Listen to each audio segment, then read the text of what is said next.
Vous n'aimez pas vous mettre en avant, vous n'aimez pas parler de vous, vous n'êtes pas à l'aise lorsqu'il s'agit de vous présenter ou de parler de votre activité, eh bien sachez que vous n'êtes pas seul et j'ai quelques conseils pour vous aider à dépasser cette situation dans la vidéo d'aujourd'hui.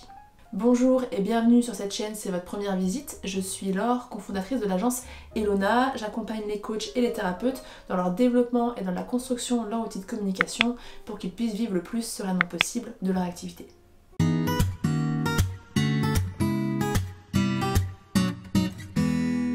On parle donc aujourd'hui d'un sujet très récurrent qui est la question de se mettre en avant, de ce qu'on appelle parfois se vendre. Et qu'est-ce que j'entends par là? Eh bien simplement qu'en tant qu'indépendant, qu'en tant que coach ou thérapeute, vous êtes votre propre vitrine et donc votre propre porte-parole.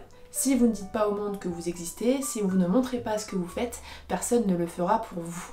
Bien sûr, le bouche à oreille, ça existe, mais ça ne suffit pas, surtout au début, et vous ne pouvez pas que vous reposer sur ce bouche à oreille. Je vous mets en barre d'infos une vidéo qu'on a faite sur le sujet, si vous en doutez encore ou si vous cherchez quelques moyens d'activer le bouche à oreille. En tout cas, ce qui est sûr, c'est que vous allez devoir à un moment ou à un autre vous mettre en avant, parler de vous, et à partir du moment où ça devient un blocage, où ça devient une peur, ça peut réellement freiner votre activité et vous empêcher simplement de faire ce que vous voulez faire.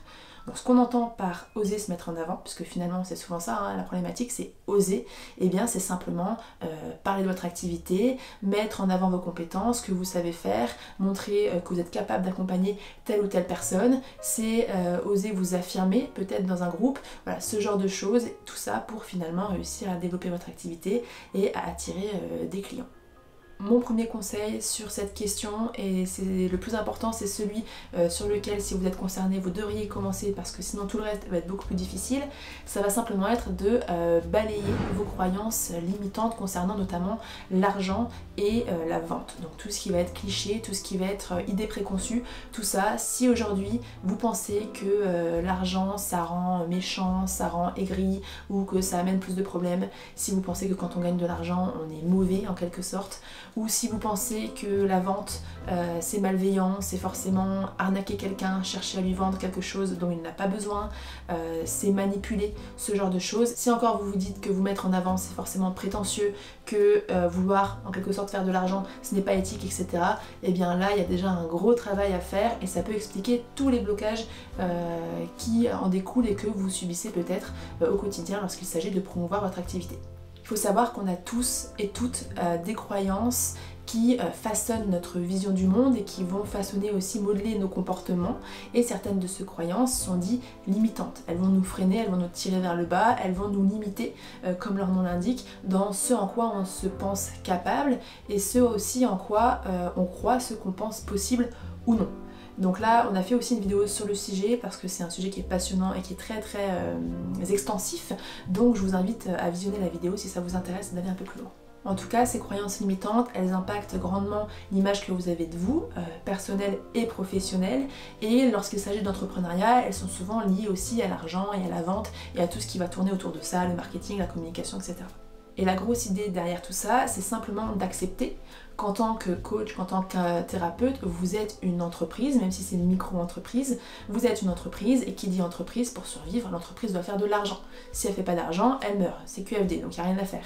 Donc à partir du moment où vous souhaitez survivre, vous devez faire un minimum d'argent.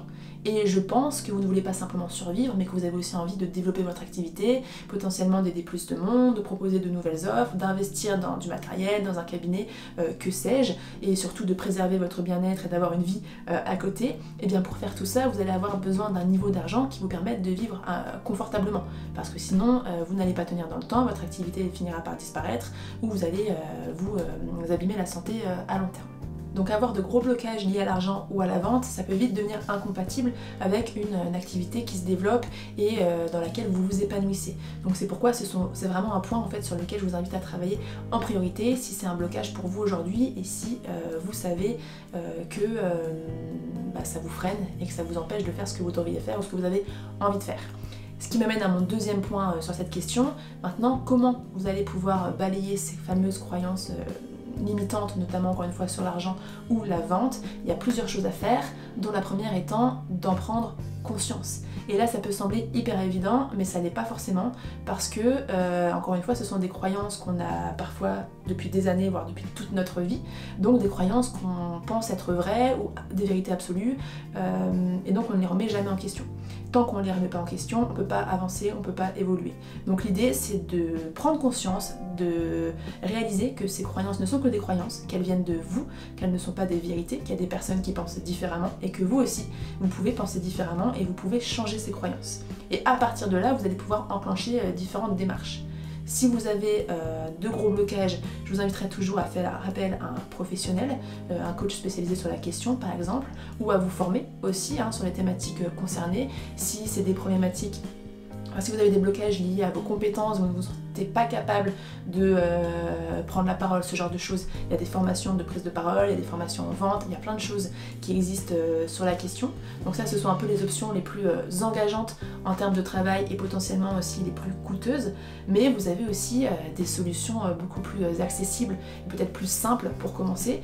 Moi, ça a très bien marché pour moi, donc je vous les conseille grandement. C'est simplement plein de petites choses qui vont être regarder des vidéos sur le sujet, lire des articles, lire des livres, regarder des témoignages, des retours d'expérience et en fait côtoyer et aussi échanger avec des gens qui n'ont pas la même vision que vous, avec des gens qui ont peut-être déjà passé ce cap, dépassé ce cap et qui parlent librement de ces sujets qui peut-être pour vous sont tabous, et vous allez vite vous rendre compte que effectivement c'est tout dans votre tête et que vous pouvez changer ça. Sur ces points, il y a plein de ressources gratuites en ligne, mais les maîtres mots derrière ce travail-là, ça va être régularité et habitude. Encore une fois, ce sont des croyances que vous avez héritées d'expériences passées, de votre vécu, de votre famille, que sais-je. Donc ce sont des croyances qui sont ancrées en vous. Pour les déconstruire, pour les remplacer par de nouvelles croyances, ça va prendre du temps et c'est normal. Il va falloir venir grignoter petit à petit l'ancienne croyance pour s'en débarrasser et pour y mettre de nouvelles idées. Et bien pour faire ça, il faut que ce soit récurrent, il faut que ça devienne une habitude. Donc si vous avez ces blocages-là, voilà, moi je vous conseille de consommer des contenus qui vous aideront à dépasser ça sur différentes plateformes. Faites-le régulièrement. Vraiment pour que lentement mais sûrement ça rentre et puis simplement que vous fassiez ces nouvelles croyances vôtres et que vous oubliez les anciennes. Deuxième conseil et autre facteur qui peut vous empêcher d'oser vous mettre en avant et d'être à l'aise avec cette idée, c'est simplement le manque de confiance en vous et le manque de confiance en votre accompagnement. Et là, il y a plusieurs raisons possibles à ça, plusieurs causes. La première, ça peut effectivement être les croyances limitantes précitées, mais il y en a d'autres. Ça peut simplement être un manque de légitimité, ou en tout cas vous pensez manquer de légitimité, notamment si vous êtes encore jeune dans votre expertise, que vous n'avez pas beaucoup d'expérience, que vous avez l'impression de manquer de formation, ce genre de choses. Ça peut aussi être dû au fait que vous ne savez pas vraiment ce que vous faites, pour qui, pourquoi, c'est pas précis dans votre tête, c'est pas clair pour vous, ça ne le sera forcément pas pour votre client. Et puis ça peut aussi être dû à un manque de confiance plus profond, ou en tout cas de se dire que voilà, je vois pas ce que mon offre a de plus que quelqu'un d'autre, je vois pas vraiment ce que je peux faire différemment, je suis pas vraiment sûre de pouvoir offrir ce que je dis offrir à mon client, et donc là en fait vous n'êtes pas convaincu, et à partir du moment où vous n'êtes pas convaincu, vous n'allez pas pouvoir convaincre quelqu'un d'autre, tout simplement. Tout ça, ça est lié à un travail qui s'appelle l'argumentaire de vente, ou plus généralement le travail sur votre offre. Plus vous allez être en confiance avec ce que vous proposez, plus vous l'aurez réfléchi, plus vous l'aurez pensé, vous l'aurez construit, plus vous aurez déterminé les bénéfices, les avantages de votre offre, etc.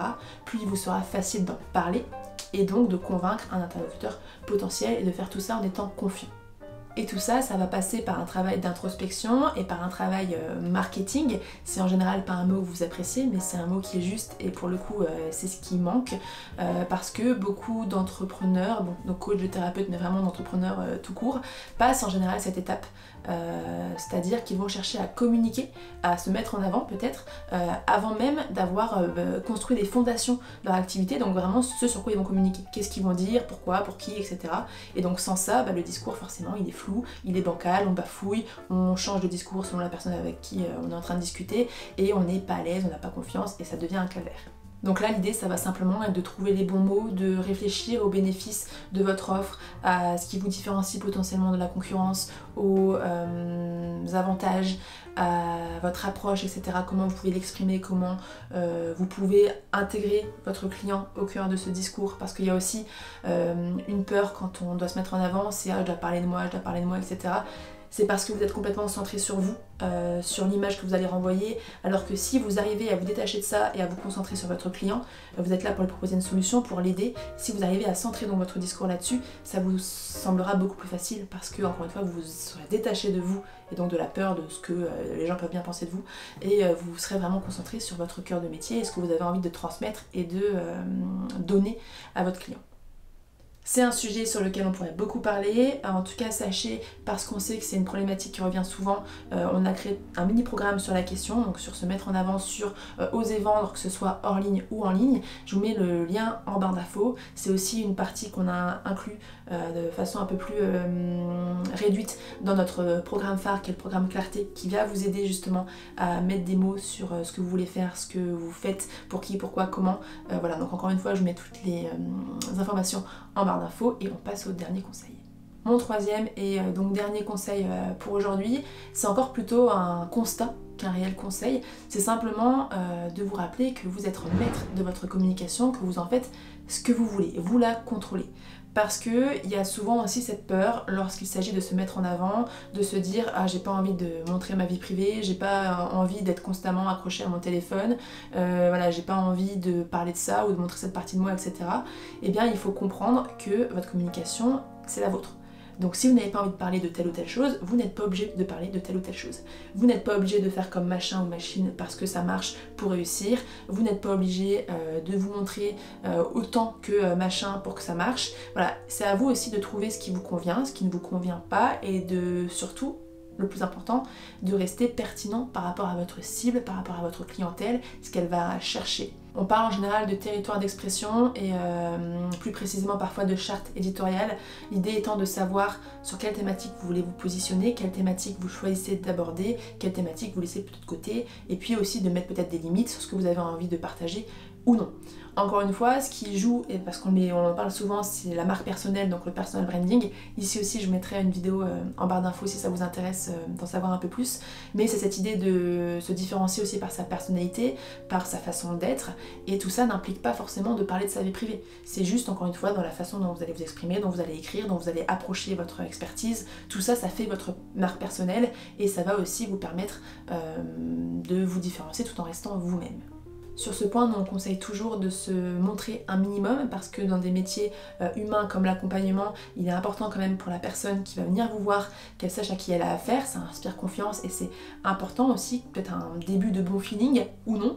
Donc je pense des deux côtés, c'est bien de savoir qu'on est sur la même longueur d'onde. Donc parler un petit peu de vous, vous dévoiler un petit peu à ce niveau-là, ça peut aider la personne à faire le premier pas. Et puis ensuite, c'est à vous de voir sur ce que vous avez envie de faire ou non. Peut-être que comme Colline, vous serez plus à l'aise sur Instagram en story, peut-être que comme moi vous préférez faire des vidéos sur YouTube, peu importe, il y a plein de choses à faire. L'idée c'est de ne pas vous fermer de porte et de vous dire que si ce n'est pas facile au début, c'est normal et que ça viendra avec le temps. C'est comme tout, ça s'apprend, on devient meilleur, on ouvre un peu les chakras et en fait on se rend compte que c'est pas si terrible que ça. En tout cas, si vous n'osez pas encore communiquer, si vous n'êtes pas à l'aise avec l'idée de communiquer, je vous inviterai à choisir un ou deux outils ou deux actions que vous jugez pertinentes pour votre audience cible. Par exemple, écrire un blog, vous lancer sur tel ou tel réseau social, prospecter ou démarcher tel ou tel partenaire, etc. Et je vous inviterai à vous former sur la question parce que c'est tout simple, mais lorsqu'on est préparé, plus vous serez préparé, plus il vous sera facile d'être à l'aise et d'oser. C'est tout bête, mais si vous êtes à un salon ou un événement, vous allez être beaucoup plus à l'aise pour parler de vous si vous êtes fier des supports que vous proposez. Plutôt que si vous avez bafouillé et que vous ne savez pas trop ce que vous y dites et vous n'êtes même pas trop fier ou pas trop sûr de ce que vous montrez, forcément le discours va être plus difficile. Vous allez être aussi plus à l'aise sur Instagram si vous êtes un minimum formé sur la plateforme avant de créer un compte. Sinon vous n'allez pas savoir comment vous y prendre, vous aurez l'impression de faire n'importe quoi et tout ça, ça aide pas en fait. Donc vraiment l'idée c'est de prendre le temps de se renseigner parce que ça peut être aussi juste lire des informations sur le sujet, il y a plein de choses gratuites encore une fois en ligne ou de prendre une formation plus approfondie pour vraiment vous dire que vous partez avec les bonnes bases et ça vous mettra aussi en confiance. Et puis une fois que vous êtes préparé sur cette action, cet outil ou ce nouveau moyen de communication en question, je vous invite à commencer et à y aller petit à petit.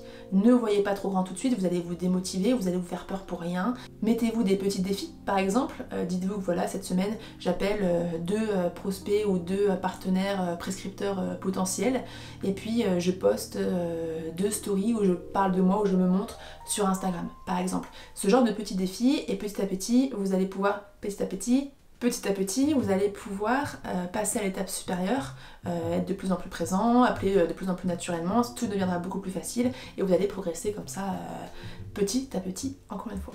Voilà, donc c'est tout pour la vidéo d'aujourd'hui. J'espère que ces conseils pourront vous aider et sauront vous être utiles. Si c'est le cas, n'hésitez pas à partager cette vidéo au plus grand nombre. Ça nous permet aussi de faire connaître Agence Elona. Mettez-y un petit j'aime, YouTube aime bien. Abonnez-vous si ce n'est pas encore fait. Et puis vous pouvez nous retrouver sur Instagram, vous y verrez certainement Colline. Et puis moi je vous dis à très vite dans une prochaine vidéo.